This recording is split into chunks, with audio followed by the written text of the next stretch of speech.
We have a really harsh criminal justice apparatus.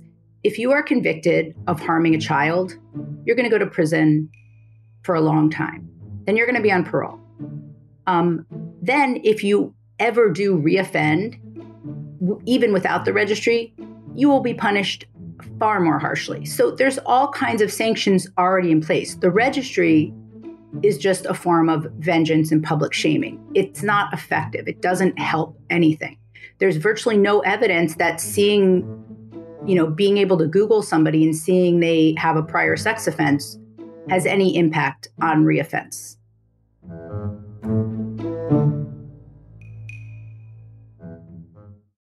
Welcome to the Unspeakable podcast. I'm your host, Meghan Daum. If you're someone who likes to take unpopular positions on public issues, you'd be hard-pressed to do better than fighting for the rights of convicted sex offenders.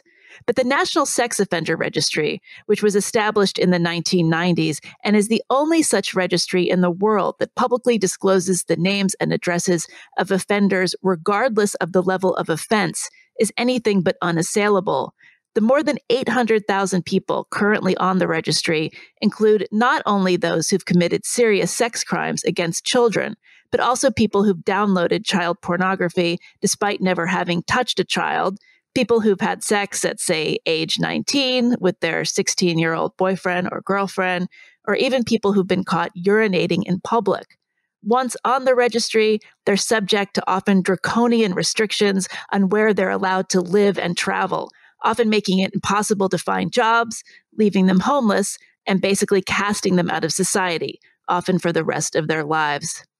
Sociologist and criminal justice scholar Emily Horowitz is one of a handful of academics and researchers who are speaking out against the registry, showing how it arose out of an era of moral panic about child safety and often does more to ruin lives than to protect kids. Emily spoke with me about what led her to this work, why our assumptions about sexual predators are often wrong, and explains the reasons why sexual abuse against children and sex crimes in general have been steadily declining over the last 30 years, for reasons having nothing to do with the registry. Emily Horowitz, welcome to the Unspeakable podcast. Thank you so much. You are a scholar. You have a PhD from Yale in sociology. You teach sociology and criminal justice at St. Francis College. You also founded a program that helps formerly incarcerated students earn college degrees. But you're probably best known for your work having to do with the National Sex Offender Registry. You're the author of a 2015 book called Protecting Our Kids, ? How Sex Offender Laws Are Failing Us. How did you get interested in this subject? Is this why you went into sociology, or did you stumble upon this somewhere along the way? No, I stumbled upon it. My dissertation, which I did in the mid-90s, was about domestic violence courts. And like many people who went to college in the late 80s, early 90s, I was a very committed feminist. I believe strongly in feminist theory. I engaged in some feminist activism. And as I was pursuing my PhD in sociology, I decided I wanted to study domestic violence and domestic violence courts in particular. I was really interested in these specialized courts that would only see domestic violence cases. So I spent about a year observing a domestic violence court, and that's what my dissertation was about. And I was really interested in these courts because they were kind of a form of institutionalized feminism. So it was sort of like feminism entering into policy and the state. And I thought it was doing really good things like, domestic violence is this horrible crime. And it's really great that the state is stepping in and punishing those accused of this really harshly. And are there actually domestic violence courts the same way there are drug courts, for instance? I didn't know this was a specific type of court. And this varies from state to state? It absolutely varies from state to state. In New York, it was kind of an experiment that was started soon after the drug courts. And the idea was that you'd have this specialized court part where the social workers and the defense attorneys and prosecutors and judge would be really aware of all the complexities of domestic violence crimes. And they'd constantly talk about a case where before the domestic violence court, a judge had let somebody go, over the pleas of a woman who said he's dangerous, he's going to kill me. And he killed his intimate partner like that evening.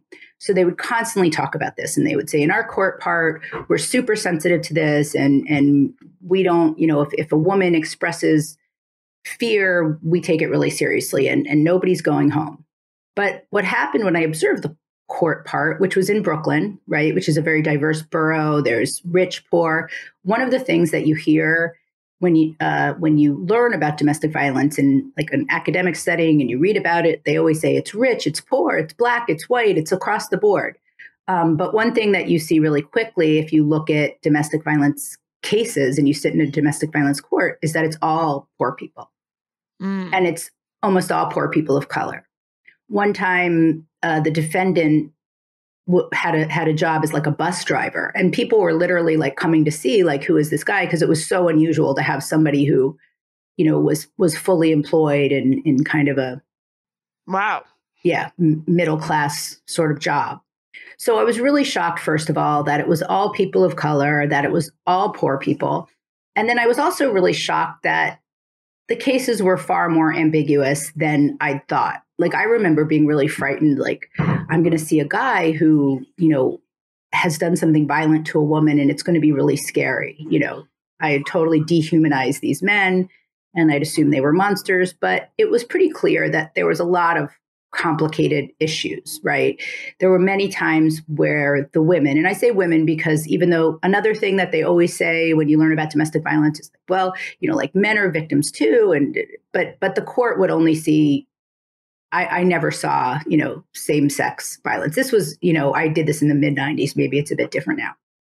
You never saw same-sex violence or, for instance, men accusing women of being violent. That didn't happen. I never saw that, okay. Even though, we know that happens, but, there's a lot of arguments, like you're less likely to go to the hospital, you're less likely to seek treatment, there's a lot of shame. Anyway, in many of the times, the women would say, like, I called the cops, I lied, he's the only source of, help for our family, I don't want him to go to prison. It seemed like a lot of times the women themselves were completely ambivalent about the cases, and that there were a lot of times where the men would say, she hit me first. And the judge would say, I don't care. It's between me and you. I don't care what she says. And it really struck me as being a really weird kind of feminism to say, like, it doesn't matter that she said she lied. And this would happen all the time, or she exaggerated, or, she didn't want him to have to, like, the judge would say things like, okay, he has to be like in another borough. Well, his mother lived in Brooklyn, she lived in Brooklyn, and she'd say, like, I don't want him to have to live in another borough. I just don't want him to come back to the house. And the punishment. So the judge would have an order of protection saying that he had to live a certain distance away from her, that as opposed to going to jail, or this was usually they were sent to jail, and then for a temporary period, most of them couldn't meet bail. But yeah, when they were released, there would be all sorts of rules, or before sentencing, there'd be all sorts of rules that the women would often say are too much. And there'd often be like other people who would say she always hits him. Anyway, if you looked at this court and there was no sound off, it would just look like any other court part in Brooklyn, where it was a lot of poor people, a lot of people of color, and the same poor men that were going to prison for all the other crimes that were happening in the borough. It wasn't something specific about sex or gender. It just looked like the drug courts and all the other courts. And it just looked like, it was very reflective of the jail population in New York. So it made me very critical of the criminal justice system. It made me very critical of feminists trying to apply their ideology and politics, which came from a very good place, right? I mean, if you look at data from the 60s and 70s, there's no incidents of domestic violence because the police weren't taking it seriously, similarly to rape and sexual assault. So feminists were very effective. Like now, every police department in the country has training to deal with rape, sexual assault, and domestic violence. But then to translate that into like punishment and vengeance is really ugly. especially when, part of feminism, in my view, is about like justice, not vengeance. And so you just saw all these really poor people, getting felony records, violent felony records. So even if the guys did go to their anger management and batterers program and all these things they were required to do and drug testing, they were going to have a hard time finding employment ever, right? So it's like you're destroying all of these lives, you're destroying the lives of the family. And it was really, really upsetting. So that's what I wrote about. And that's kind of what opened my eyes to some of the problems with, good intentioned policies being translated into criminal justice policies. Okay. So the sex offender registry, tell us when it started, what was the impetus for it, and just kind of give us an overview, because I think a lot of people are confused. I'm certainly confused. I'm not entirely sure if it has to do with sexual crimes across the board, if it's specific to sexual crimes against minors. Tell us what's going on with this. So in the late 80s, early 90s, there were a number of very high profile stranger abductions of children, of white middle class children, that got a lot of airtime, like Adam Walsh, Jacob Wetterling. And the country was kind of gripped in this fear that these children, and it was never really, many of these cases, it was never really clear if the people were abducted and murdered by somebody who had a prior sex offense. But a lot of that fear translated into a desire for stricter laws for those who were already convicted of sex offenses.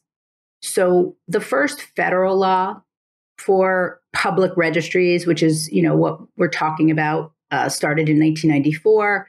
By 1996, you have public registries, which anyone could access. It was a little bit, before the internet, there were like 1-800 numbers, but federal laws were passed by 1996, covering every state, that anybody convicted of a sex offense was going to be on a registry for a set amount of time. Originally, it was supposed to be, the intention was it was supposed to be, maybe for people who had harmed minors, but very quickly it morphed into anybody who was convicted of any sex offense, including, over half of people on the registry. There's different ways to look at the data. In some states it's different, but many people on the registry have adult victims. Many of the people on the registry have non-contact offenses, people who've looked at pictures of children, but maybe haven't touched children. Many people on the registry are there because of stings, and some of them are there because they've sexually harmed children. The problem with the registry, right, was that it was intended, again, it was like a very well-intended policy, right? Like the worst thing you can think of is a child snatched off the street by a stranger who harms them sexually and then kills them, right? This is like every parent's worst fear. Or harmed by a camp counselor or a priest or a teacher or something like that, right? Right. Well, that's why the registry is a mess, right? So the registry, the idea is like you can go on the internet, you can type in your address, and you can see everybody in your neighborhood who has a prior conviction for a sex offense. The main problem with this registry is that over 95% of crimes against children are not stranger offenses. They're, like you said, priests, teachers, family members, uncles, people known to the children. It's extraordinarily rare. It's statistically the equivalent of zero that a child is going to be snatched off and sexually assaulted by a random stranger, especially a random stranger who has a prior sex offense. If you look at those high profile cases, there's Meghan Kanka, all these cases, there's no evidence that if the family had been aware that there were like people in their neighborhood with prior sex offenses, they would have behaved any differently. Meghan Kanka is the one case where the person did have a prior conviction for a sex offense. In the other cases, the people who eventually, after years and years, were found to have committed those crimes did not have prior convictions for sex offenses. So when did you start to write or talk or just think seriously about the sex offender registry? When did it become your area of inquiry? Well, I met a journalist, Debbie Nathan, who's an amazing journalist, who I met her like socially, and I read her book after meeting her. And she wrote a book called Satan's Silence about the daycare panic. And it struck me that a lot of what happened in the daycare panic, where adults working in daycare centers were accused many times, multiple offender, multiple victim cases, in clear view of children, sexually assaulting lots of children in daycare centers, which never happened. It struck me that it was somewhat similar to what I'd seen in the domestic violence court. Like, we have this idea of what happens when women are beaten, and we have this idea of what happens when children are sexually abused, and then it takes on a life of its own. And so there was this idea that came about because of various cultural tensions that children in daycare centers were being sexually harmed by the adults watching them. This basically never happened, but yeah. Yeah, this was in the late 80s, early 90s, right? The Martin Preschool case was probably the most infamous. Yeah, this was a moral panic that was going on at that time for various reasons, just so listeners have some context. Yeah. Right. So there was this moral panic that emerged about kids being sexually harmed.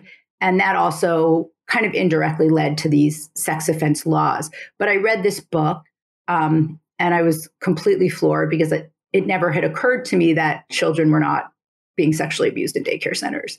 I'd kind of heard of it and I thought, oh, maybe that happens. I hadn't thought about it critically. And she provides all this evidence that shows really clearly that that there were still people in prison for these crimes. Many people had been wrongfully convicted. And then I started meeting people who had experience being on the sex offense registry through my interest in her work. So I met somebody who was on the registry here in New York City, and I was completely overwhelmed by the restrictions that he had to live under. What were those restrictions? Well, first of all, this was somebody who'd been accused of a sex offense, who'd spent 13 years in prison. So that's a long time. He was on parole. It was clear in his case there was a lot of complications, but regardless of his guilt or innocence, I was shocked that after serving that time, which is a really long time, right? Upstate prison. He went in when he was like a very young man, 18. He came out and he had a curfew. He couldn't be around children. He was constantly drug tested.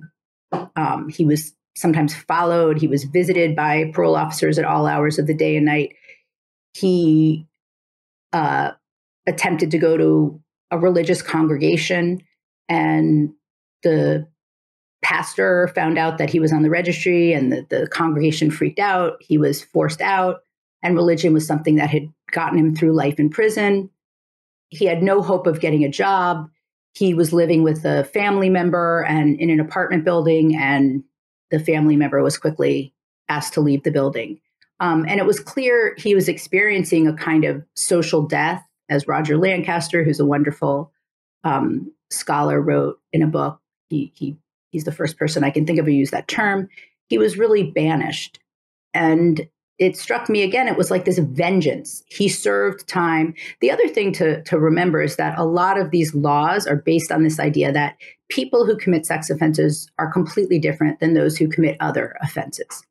Right? They can't stop. They won't stop. They're predatory. They're far more dangerous than anybody who commits any other offense. But the data shows they're completely similar. It's like consistent across all offenses, that you age out of offenses. Punishment can work.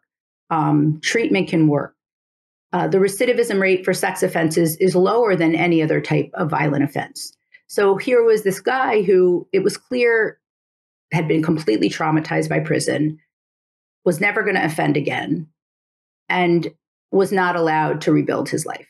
And the other thing is, I teach criminal justice, right? And the one thing we know is that the key way to prevent recidivism is to allow people to get a job, to have families, to rebuild their lives, to develop ties to the community. If you cut that off, the only thing that's going to happen is that the individuals are going to be more likely to reoffend. Okay, I just want to make sure I'm understanding something. You're saying the rate of recidivism is no different than a crime that's not a sex crime. Is that true even of people who have committed sex crimes against children? Because it's really an article of faith pretty much that if a child molester never molests just one child. Like it is a pattern. So are we making a distinction between like the Larry Nassers of the world? This is the gymnastics coach at Michigan State who, just Okay, well, famously. let me interrupt you. Yes, please Let me use the example of Larry Nassar, right? Okay. The registry would not have protected those girls, right? He was not on the registry. He'd never been convicted of a sex offense. I'm pretty sure if he'd been convicted of a sex offense and went to prison, once he got out, he would not have reoffended. And I'm pretty sure of that because that's what the data shows over and over and over. For various reasons, punishment works, treatment works. There are there's a very small segment of the world. They're clinical sociopaths. They're unreachable, but that's extraordinarily unusual, right? Especially with sex offenses. I mean, I have a theory that, can't obviously be proven, but most of the people that are punished publicly for a sex offense, who are sent to prison, who have to deal with being in prison for being somebody who committed a sex offense, are so traumatized and so mistreated. I hate, this is a silly term, like they learn their lesson, like they don't do it again. So Larry Nassar was never caught.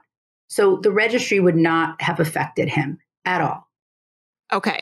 So one of the things that we also talk about a lot when we talk about the sex offender registry is the fact that a lot of people on it, like you said, these are non-contact crimes. There's also this Romeo and Juliet phenomenon where somebody who is, say, 19 has sex with his, 16-year-old girlfriend, and that's considered statutory rape and gets, I don't know if that person would do prison time necessarily, but that would wind you up on the sex offender registry. So that seems to me blatantly unfair, illogical. But what percentage, I don't know if there are numbers, but like how many of those sorts of cases are there as opposed to people who have really done bad things, have molested children? Like how lopsided is the population on the registry? Well, here's the way I think it's better to look at it this way. We have a really harsh criminal justice apparatus.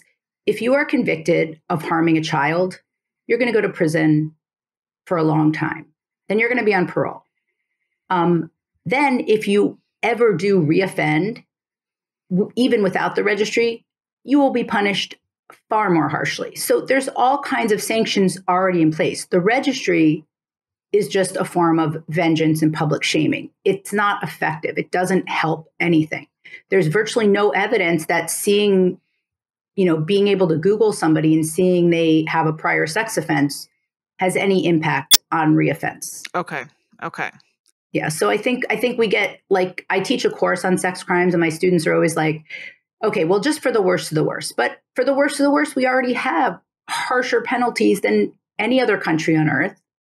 We have a really harsh criminal justice system. Like, so if you can, getting off parole is no walk in the park. It's a tripwire. You're far, it's very hard to get through prison and get through parole unscathed. And if you do, all the research shows you're very unlikely to reoffend. So the registry is not about protecting kids.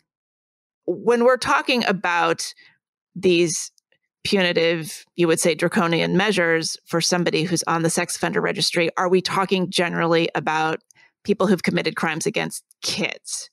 Yeah, so there's levels. So in some states, everybody automatically is on it for life and faces registry restrictions regardless of the offense. In some states, like in New York, if you have an offense that maybe, doesn't involve a child and isn't classified as violent, you might be a level 1 when you get out, which means you won't be on the registry once you finish up parole. And also you won't be on the public registry. But for example, I was just working with somebody who is a level 1 and he can't find any housing in New York City, basically. It took him months and months. You can't leave prison unless you find housing. But in New York City, every place is near a school. Every place is near a playground. Eventually he had like extensive family support. So he's subject to residency restrictions. So his family eventually found him a room somewhere, but he was going to have to go into the shelter system just because there were virtually no places. And those who work with the population leaving New York State prisons tell lots of stories. There was recently a suit filed because they have to stay longer in prison because they can't find suitable housing. So they've maxed out their sentence and they have to stay there because there's no place in New York City that they can live. Yeah, so this is the thing. Some states, I think, you can't live within 1,000 feet of a school or even a playground, maybe. Sometimes it's 2,000 feet, 2,500 feet. Like, how is that even possible? Like as you just said, is there any place in a major city that isn't within that amount of distance from some place where kids congregate? No, for example, in Miami, there were a group of sex offenders or people who committed sex offenses living under a bridge. And it got international attention because there was nowhere in the city they could live. There's also people in Florida, for example, who have families, but their families live too close to a school. So they'll go sleep in a parking lot so they don't live there. They'll get up early in the morning and they'll go shower at their family's home and then go to work. In California, the probation department there noticed that homelessness was increasing because of the registry restrictions. So they rolled those back because probation said we can't keep track of people if they don't have homes. It's much harder to, provide treatment and support for somebody who doesn't have housing.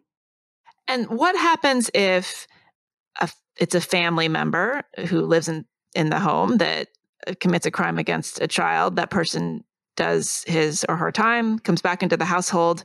Are they not allowed to rejoin their families? Because I feel like I've heard cases where somebody molests a child and then they're sort of back in the home at some point. Is that possible?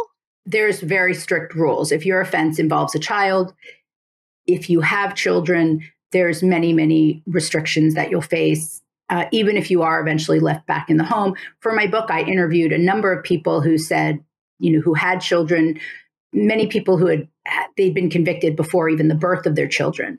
They weren't allowed to go to the school to pick up their child. They couldn't attend graduation. Their child, if the child had friends over, they'd have to leave the home. Lots and lots of restrictions and rules. You can't just go back into your home if you have children and you have a sex offense. You're going to have to work very closely with your probation or parole officer and the state regarding the rules. And even after you're off probation or parole, you're going to have to work with the state registry and make sure they approve your housing. Okay. So again, what is the percentage of people on the registry who have cases like they slept with their 16-year-old girlfriend when they were 19? Or, I know you have talked and written about a lot of cases where there are people with intellectual disabilities, people who are developmentally disabled who wind up in situations where they don't really know what's going on, or they've been coerced into exposing themselves to somebody. I mean, there's all sorts of, variations on how somebody could get themselves into this situation. So, do you have a sense of how many of those kinds of cases end up with people on the registry? So it's very hard because every state presents their data differently and codes their data differently. But I work with a number of organizations that advocate for those on the registry, who advocate for rights for those on the registry. So I meet lots of people, and a lot of people reach out to me who are on the registry. So there are definitely within these organizations and advocacy groups, subgroups that represent those on the registry who have intellectual disabilities. I worked on a book specifically looking at the problem of those with intellectual disabilities winding up in the registry. There's subgroups for people who children, it's actually an amazing group of mothers, have been convicted of the so-called Romeo and Juliet cases where, there's about a 4 or 5 year difference, but one of the victim in the case is under the age of consent, and the person who winds up on the registry is above the age of consent. In fact, in California, there was an interesting law that said that in cases of the Romeo and Juliet laws, where there's this 4 year difference, where one's above the age of consent and one is below, you don't have to be on the public registry unless it's a same-sex case. So they eventually repealed that. But it was really interesting because even though, there's a lot of advocacy for LGBTQ people now, that was a very controversial issue and didn't receive like a ton of support from traditional advocates for LGBTQ rights. Yeah, I feel like I read about a case, was it in Idaho or something like that, where there were two teenagers.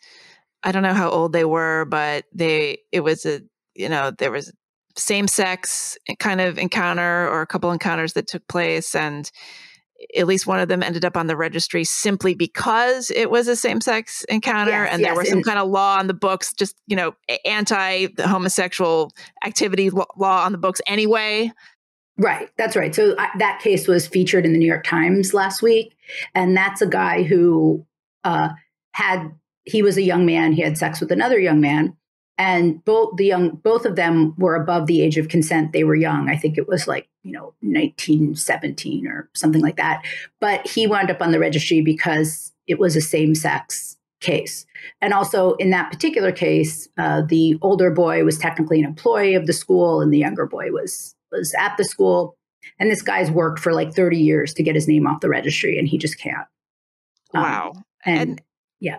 And that would be a case where somebody blows the whistle. Like, how do these end up in the system? Because you've got a case, I mean, maybe you can talk a little bit about, I know I heard you do an interview about a case where, that there was a young man, he did have intellectual disabilities, and he got just in a horrifying situation where I think it was a neighbor kid had kind of goaded him into exposing himself to a girl in the neighborhood, and just ended up in the system really indefinitely.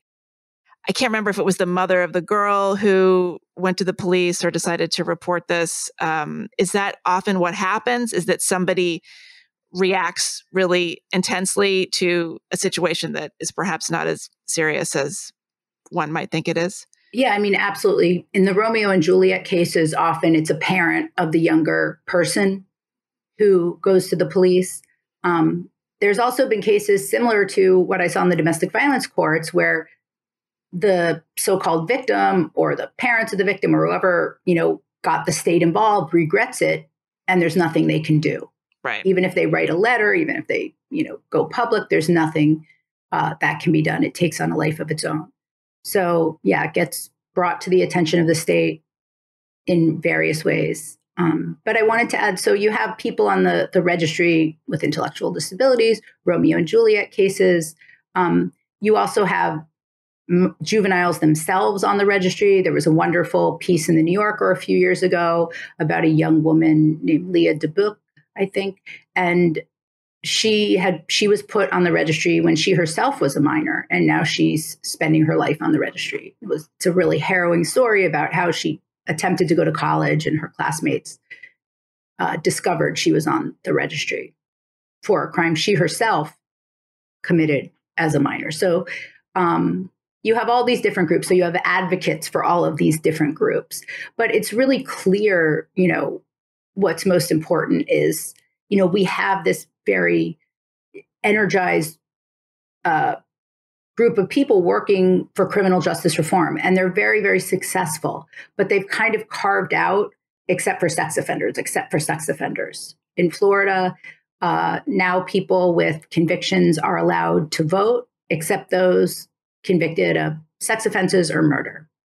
Can you talk about certain cases that stand out to you? I don't know if you want to talk about Jacob Wetterling's mother, who was a real activist, with respect to going after sex offenders. I mean, that was a terrible case. Her son was abducted. I think he was one of those disappeared. I think he kind of just vanished into thin air. I can't remember if they caught his assailant, but she really, over the decades, has changed her views on this, and is, thinks about this very differently. So there's that case, and I don't know if there are others that kind of stand out to you that you want to talk about.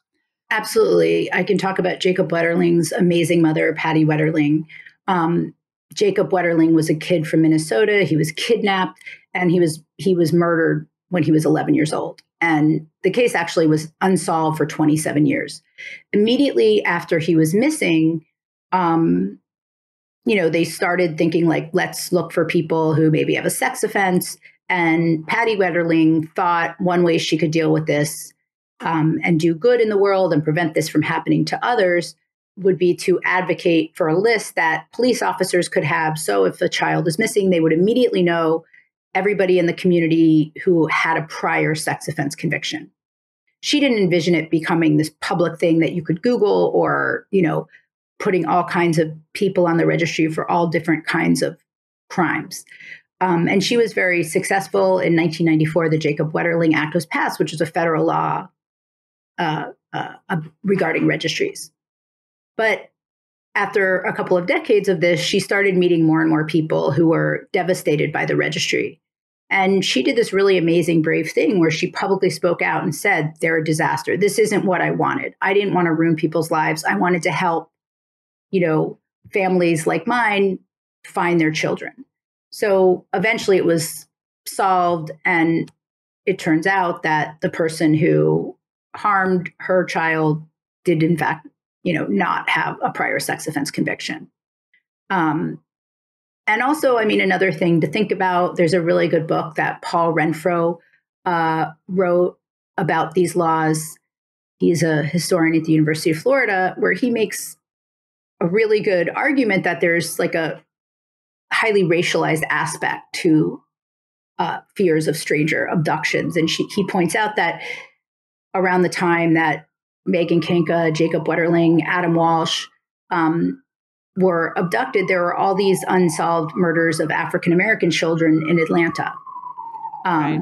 And nobody knows the name of any of those children. There were never any federal laws passed honoring them or their lives.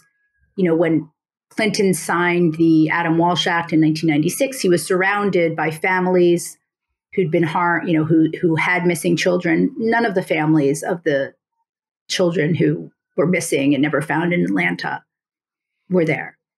Right. So a lot of this is just about our fear of white middle-class children being taken, being harmed.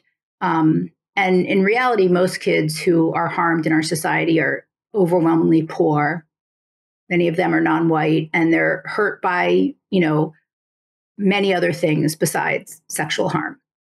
Can you talk about the case of Carol Nystykis? I don't know if I'm pronouncing this right. She's the mother of Adam, who's a 33-year-old registered sex offender. This was a case where I think he had, I don't know if he was on the autism spectrum or he had some kind of neurological difference.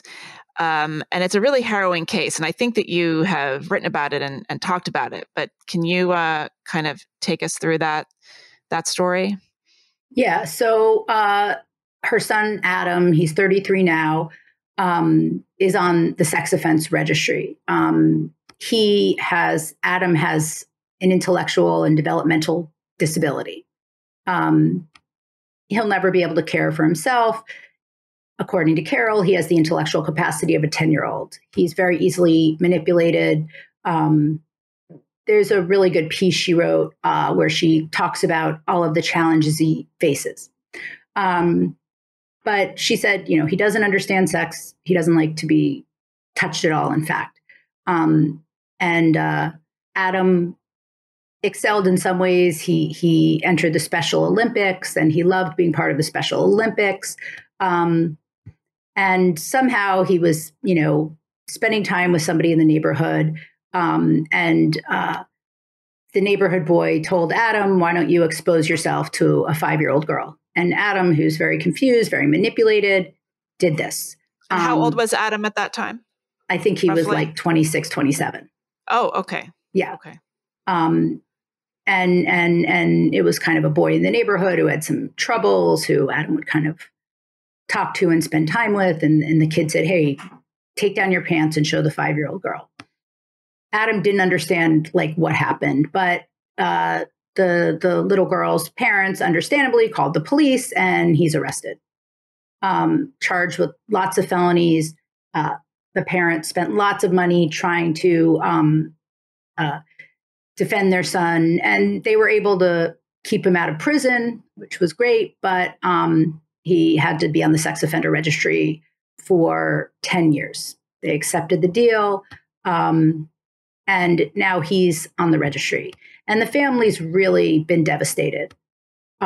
Financially, his mother, who's amazing, and the father, they're almost 70 now, and they have no idea what's going to happen to their son, because he's on the registry, and because it's far more challenging now to take care of them. They had to move from their neighborhood to a much smaller home, and sort of like the saddest thing when you learn more about this case is that he's banned for, even when he gets off the registry, he can't be in public parks for the rest of his life. And it will be hard for him to participate in the Special Olympics because many of them take place in parks. So it's really sad that this kid who can't work, who can't do very much, but the Special Olympics was something that really gave him life. He'll never be able to participate, in the Special Olympics ever again. And when his parents are gone, I mean, presumably he may have to be in some kind of facility. I don't know if there are family members that will then take care of him, but would something like this make it harder for him to, for instance, live in a certain kind of institution or care facility, something like that? Yeah. So yeah, like they're not going to be able to take care of him forever. He has a sister who lives in Florida. Florida's got among the harshest sex offense laws in the country. If you're on the registry and you go to Florida, then you're going to be on their registry for life. That would be very stressful. Even after he gets off the registry, he's sentenced to be on the registry for 10 years in Illinois, but he'll be on Florida's registry for life. So it makes it very challenging for him to visit his daughter, his sister, and eventually live with her. So yeah, he could wind up in a facility. Speaking of Florida, you suggested that I watch a film called Untouchable. This is a 2016, I think, documentary about what happens with the sex offender registry in Florida. One of the major players is a man named Ron Book, who is a very well-known lobbyist in Florida. And there was a situation in his family where a caregiver, I think she was from Honduras. She was basically a member of the family. She was like the nanny. This was a very affluent family, was found to have been sexually abusing one of his daughters over a very long period of time. And she went to prison. I think she's still in prison. And Ron Book just has become obsessed with this issue.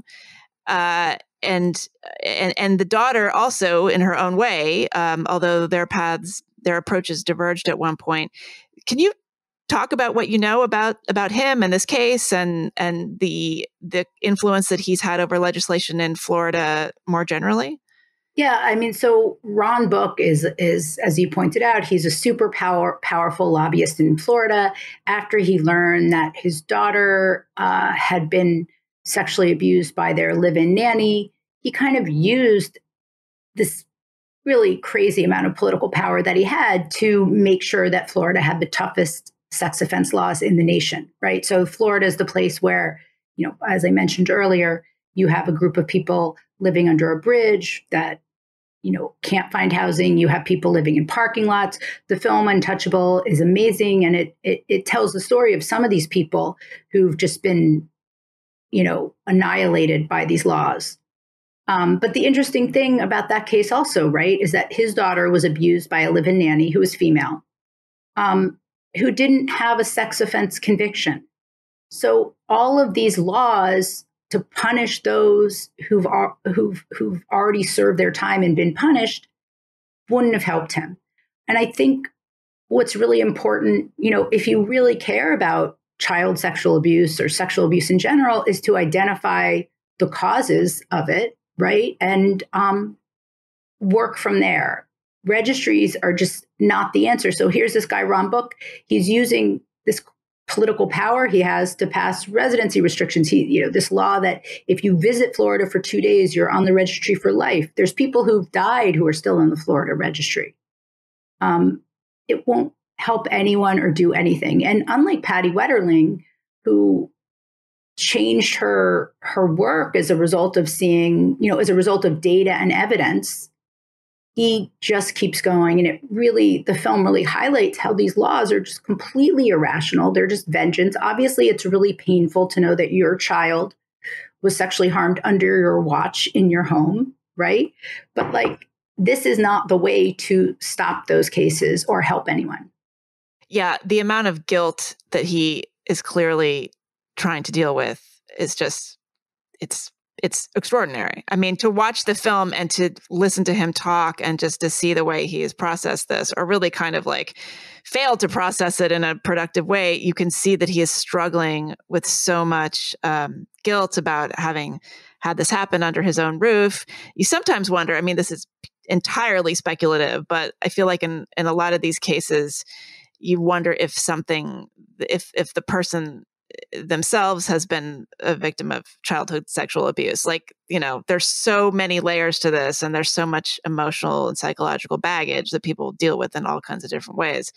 That was just something I thought about watching the film. There was no mention or evidence of that. But, it leads me to just something I want to talk about more broadly, which is the fact that there is a ton of sexual abuse against children just all over the place, from family members, from coaches, from priests. I mean, I think that I would say easily half of the women I know have had something happen to them in childhood. And it's not something that they would necessarily have reported. Sometimes they've moved past it pretty uneventfully. Other times it's really affected them. I think that maybe for generations that are younger than you and I, their sex abuse is going down for all kinds of reasons. So what do you know about that? Right. So by all measures, starting in the early 90s, there was a consistent decline in sexual assaults against minors. Yeah, maybe it's, as the issue has become more publicly discussed, there's less tolerance for it. Kids know when to report. So do you remember that film, Something About Amelia? It was like a television movie from the 80s. Absolutely. That's a really good example. I'm glad you brought that up. That was 1984. Yeah. And it was this highly rated film. You saw it when it came out, right? Because I did. Yeah, I must have, because I would have been 14, and it was a huge deal. It was a movie about incest, which was the word that a lot of people hadn't even heard at that time. And it was a story of a girl who was being molested by her father. And it was a huge deal that this would be taken on in any kind of mainstream media entertainment way. White, middle-class family.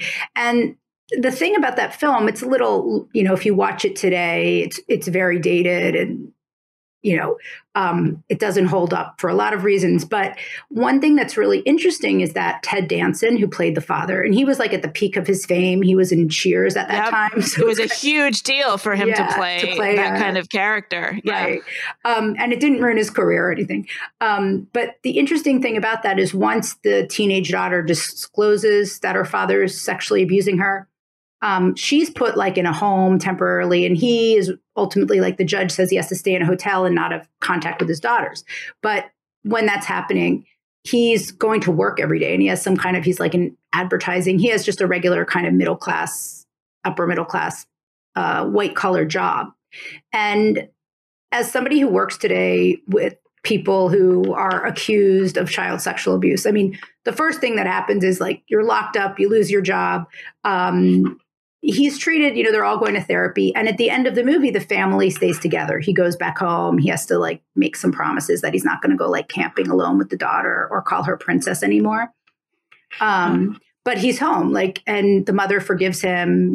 She's sort of portrayed as a cold person who maybe wasn't fulfilling his needs. Oh gosh. Okay. Yeah. I mean, but yeah, he's dealt with somewhat sympathetically, and the message of the movie is they can get help, they can stay together. He's kind of cured. And it's so interesting because today, if you are, for example, there's a family that I met in California where the father was convicted of sexually assaulting his stepdaughter. And the stepdaughter had disclosed it during therapy, which is how it came to the attention of authorities. And then the police got involved. Anyway, he's serving a 30-year sentence, and his daughter cannot visit him, even though the daughter wants to. She says she forgives him. The mother is devastated. The mother wants her husband home. They've kind of healed as a family, and sort of like what happened in this movie, they dealt with whatever was going on. But the state has said, your stepdaughter is your victim. She's not permitted to visit you. She's made lots of appeals. You can never go back into that house, and you're going to be. He's in a maximum. He has a violent felony conviction, and he's in a maximum security prison for the next 30 years. And the mother has actually become an activist against these laws because she's like, this isn't about me. This isn't about my daughter. Who are they protecting? There were no other alleged victims. There was, and again, like obviously it's a terrible thing, but who are we protecting here? Like, who's benefiting from this guy spending 30 years in prison? Yeah, it's so complicated because I don't know if there's data on this, but it seems like people who commit sex crimes against children very often were victims themselves as children. It is a pattern. It gets handed down. It's, an effect of trauma. So how to address this? It's just it's really hard. Like, is there any, well, I mean, you said earlier that we're seeing less of it, and it may be like, I think that there's a real decline. Right. And there's so much messaging around kids being told they should speak up, that they will be believed. There was also that phenomenon, the Snuffleupagus character on Sesame Street. So in our time, Snuffleupagus was Big Bird's imaginary friend, and the grown-ups didn't believe he existed. And every time the grown-ups came around, suddenly Snuffleupagus would be gone. And I guess there was some kind of research done in the 90s that this storyline was making kids feel like they wouldn't be believed by adults for whatever reason. So suddenly Snuffleupagus became known finally at one point. So I think that's a huge difference. But there was intensive public awareness. There was also like a lot of aggressive efforts at case finding and at prosecution, incarceration. That might have had some deterrent effect on potential offenders. If you're going to go to prison for 30 years, that does have an effect. People are, it's so stigmatized that the increasing, people are inhibited by fears of detection and prosecution. Right. Right. And, there are deterrence has, the greatest impact on those who have like a lot of self-control. So, you are seeing a lot less of it across the board. But this happened not because of registries, right? Yeah. I mean, it happened because of the awareness. And again, part of it was like the increasing punishment, but I would argue it was like talking about it, the awareness. You see the same thing with sexual harassment, with adult rape, right? Adult sexual assault. Domestic violence, all of these social problems, once awareness was raised, you do see some decline. Have you seen an improvement in treatment for people who commit these crimes? There is a storyline in the film Untouchable, where there's a man, older gentleman who is living in like some kind of trailer park that is just for men who have committed sex crimes. I assume there's a sign at the entrance saying no women or children allowed beyond this point. It's very strange to see that. But, he basically admits, I have a problem. This is what I am drawn to. Small, young girls, like, 5 or 6 or 7 years old is what I'm drawn to. I know it's wrong. I never want to actually act this out. But it's something that I struggle with. Is there kind of more room in therapeutic communities to address this just, for what it is, and at least admit that this is a problem that has to be managed rather than cured, I guess? Yeah, I mean, I think the problem is, there are those who argue one of the reasons why those, who do offend, is because they can't get treatment because, therapists and others are mandated reporters. So if you go and you say, I'm struggling with these urges, you are there, there's a good chance they can report you to the police. And the numbers differ by state and things like that. And there's that famous, the documentary Capturing the Friedmans has this one moment where, which is about a father who is somebody who purchases child pornography. An amazing film, by the way, a fantastic film that I don't even know would be made today. It certainly would not have won all the accolades that it did. Yeah. And the son in that film is still on the registry, even though it's pretty clear in the film that he's completely innocent of touching children. And so is the father. But the father was guilty of purchasing child pornography through the mail. And there's this one moment where they point out that in the 50s, he went to seek therapy and said, like, help, I'm attracted to young boys. Like, what should I do? And the therapist said, go to Times Square, buy some child pornography. It was legal at that time. It wasn't until like the late 70s that you see major efforts to ban it and stop it, which is obviously a good thing. But it wasn't criminalized at all to the extent that it is today. And she said, buy magazines of young boys and get married to a woman and, make a life for yourself. And that was considered like, and that's your therapy to like, look at these magazines. Right. And obviously that's not like great treatment, but in some ways there are some studies that show that resource, access to pictures like that could deter some from offending. But it's also like conversion therapy. Right. Exactly. It was. Yes. Yes. I mean, this was in the 50s and who knows what kind of psychologist it was. There is a school of thought that pedophilia is a sexual orientation, like in a way. I mean, I've read, I think that, there are some researchers or psychologists that are beginning to kind of approach it that way. And that's not to say that it's a sexual orientation that should be condoned but like just to accept that this person is not going to be able to get past this. And so therefore, what are other sexual outlets that could be available so that they would stay away from children, which a lot of them want to stay away from children. They don't want to be criminals. They don't want to hurt anyone.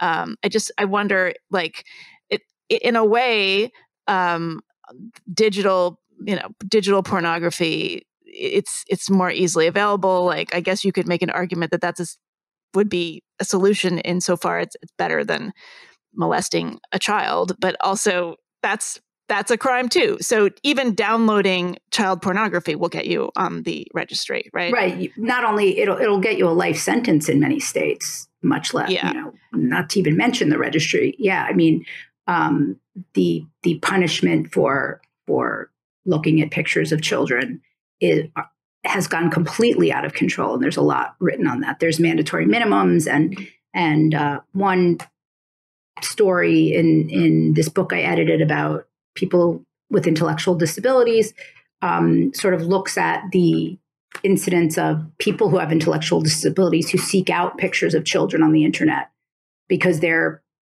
immature themselves and they are, not taught about sexuality because they're viewed as intellectually disabled, but they have some sexuality.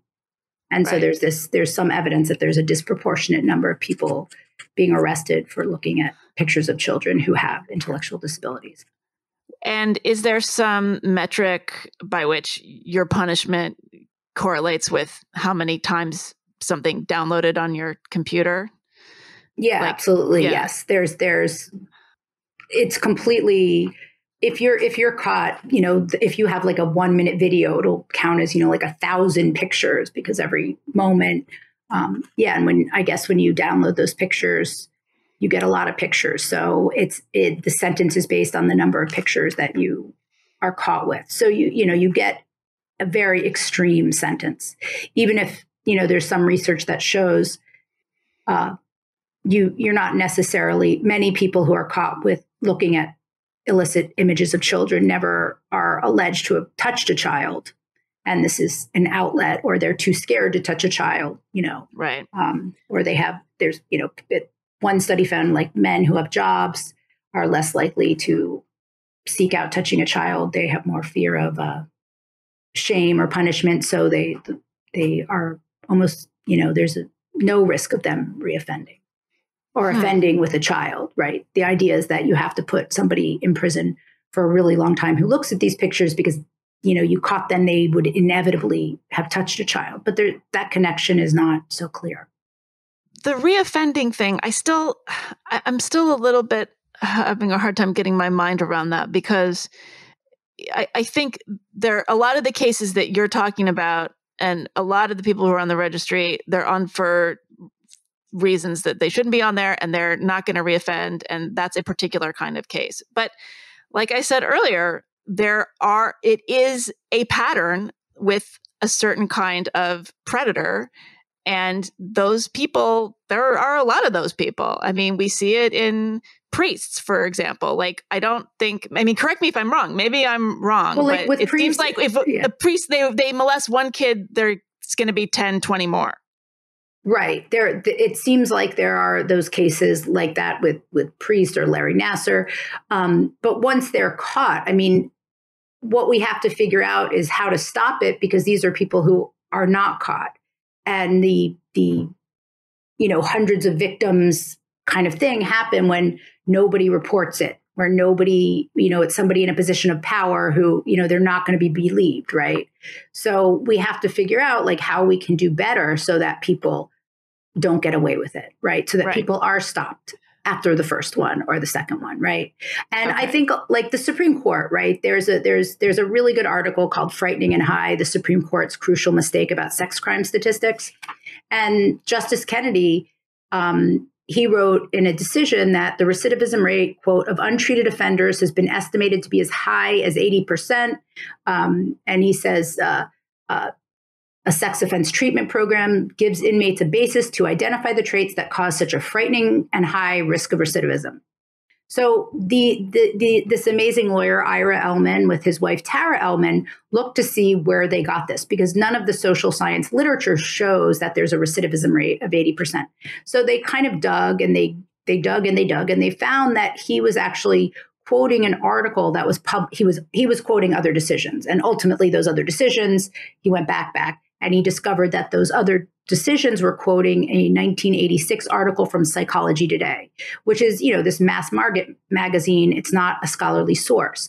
And in that article, there's this sentence that says, most untreated sex offenders released from prison go on to commit more offenses.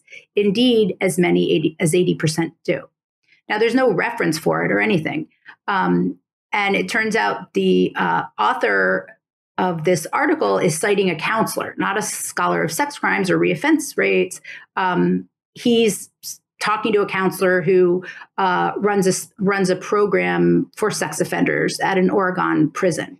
So he's just kind of saying, if we don't give them treatment, they're about 80% of them are going to reoffend. But this is a guy who's running this program, who has actually denounced this and said he didn't mean anything. He was just talking about his program and maybe what he'd seen or what he was thinking. So it's this throwaway comment that's worked itself up into all of these decisions and into the culture. So people say they're predators, they're animals, they reoffend, they reoffend.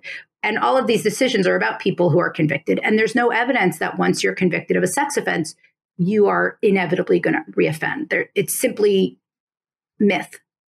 Okay, I see what you're saying. It's like the child sex crime version of the 1 in 5 women will be raped during college statistic, which was, I think, David Lisak, who was that came from his study, which he has since denounced and recanted, but never mind, it's a runaway train, and has affected all kinds of legislation. So do you have any ideas about effective, creative solutions to this? Is there a way to kind of figure out ahead of time who is likely to commit these crimes and just be aware of it or stop them, or just like what would be a better way? I mean, it's kind of boring, right? It's like we know children who have a lot of communication with their parents, who are believed, who, get support, are more likely to share that they've been abused, right? You hear all these stories. Nobody would believe me, or I went to my mom and my mom didn't believe me. And again, I do think it's a generational thing. I think in our generation, and in something about Amelia, in fact, the mother doesn't believe her. Played by Glenn Close, by the way. Yes. She was also at the height of her career, and she's great in that movie. They're very bold acting choices for these actors. Yeah. And she tells her daughter she's lying. Whereas today, I think we do believe. We're aware that this is a social problem, that this happens. And counselors, teachers believe children when they tell them this, right? But they also, there's also a problem of false allegations. And, it's good to be, to look for evidence and things like that. But yeah, it's boring because, there's a link with poverty, right? There's a link with kids who run away and then are sexually abused out of the home. Kids, there was one study of, kids in smaller spaces, without, who are just in less affluent housing situations, living with multiple adults that weren't relatives, things like that. So giving kids, access to healthcare and therapy, and we know that when child poverty rates go down, child sex offense rates go down. And like you said, it's probably not going to ever be zero because it is something that's existed since the beginning of time. But blowing it up to this thing that requires these laws, and as our mutual friend Lenore Skenazy has worked on, we all have to keep our kids locked away because they might be picked up off the street and molested by somebody. It's all a panic. It's not real. It's a hysteria. And that's more important than trying to get the rates down to zero. The point of justice is to have justice. You can have punishment without these life-destroying, vengeful policies. Is there anything similar to this? Is there an analog in any other kind of sphere of punishment, of criminal law? That's a good question. One thing that I always think about is that if you talk to people who've been incarcerated, as I do a lot because I run this program for people who are not on the registry but who've been incarcerated, they'll always say, if you're in prison and you are convicted for sexually abusing a child, you will be abused, throughout. But they'll say, you're treated better if you kill a child than if you sexually harm a child. If through a gunshot or something, right? That's incredible. Yeah. You're treated better by other people in the prison, but also when you get out, you're treated better. If somebody moves into your neighborhood if they get out of prison, if they, shot a minor when they were 20, you're not going to know that they murdered somebody, but you'll know if, they inflicted sexual harm on somebody, even if the person was never injured or anything like that, like a nonviolent sexual offense, you would know. Do you ever think about just this kind of collective fixation our culture has on sexual offenses against children? The foundation of QAnon is this notion that there's this cabal of child sexual predators, possibly Hillary Clinton among them. It's so over the top.